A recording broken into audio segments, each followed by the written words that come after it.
We're just going to start in the beginning, which is the idea that you're never standing still.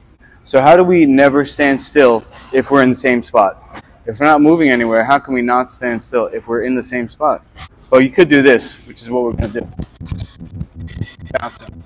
So this is like our fighting stance. Our fighting stance is not here. The fighting stance is here. All right? So we're never standing still. And we're not going to do like what some people do in Muay Thai, which is this, the Thai march. The reason why we don't do the Thai march is because the symbol of Muay Thai is two bulls crashing into each other. Okay? There's going to be a crash. It's not jiu-jitsu, which is a yin-yang, a spiraling yin-yang, and Jeet Kune Do, which is a turning yin-yang. That's Bruce Lee's method. So that's taking somebody's energy and redirecting it to use the person's own force as a multiplier, rather than two forces crashing and then one loses. If you can take somebody's force and multiply it, you get more force. If you take somebody's force and you crash and one dies, you have less. So what we do is, instead of crashing, we're going to turn it and turn it into an upward spiral, what I call the double dragon. So Muay Thai, just like wrestling, just like jiu-jitsu, just like boxing, is not a complete art for mixed martial arts. The safest way is not to plod and walk into harm's way and just try to block it. The safest way is to be mobile and agile. This next part of the shadowboxing line drill is actually for Ilia Topuria. Now, Ilia Topuria in this match is Mike Tyson. He's got a shorter height and a shorter reach. However, Mike Tyson himself will tell you the most important punch in boxing is the jab. Whether you're tall, whether you're short, whether you're Charles Oliveira, whether you're Ilia Topuria, your jab is your most important punch. Nothing will land if you don't land your jab first. And that's a big problem that I see in MMA.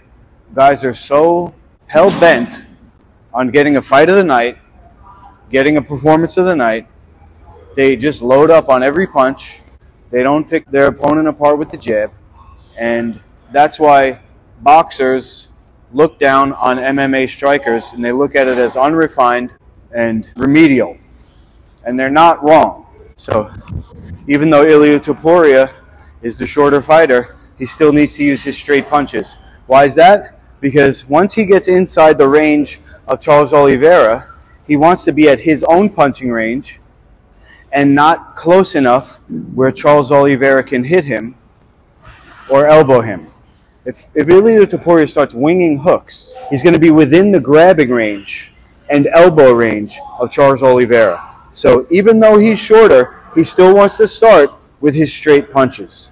So we're going to time the step so that when you land, your punch is out. So like in pro wrestling, you know, they go like this, right? Now it's exaggerated, but that's actually what you're doing. You're stepping and you're landing, all right? So we're going to go here and we're going to jab, bouncing, jab, jab. And you can do 1, 2, or 3. Jab, jab, jab. Jab. Jab, jab, jab. Jab, jab. Jab. Jab, jab.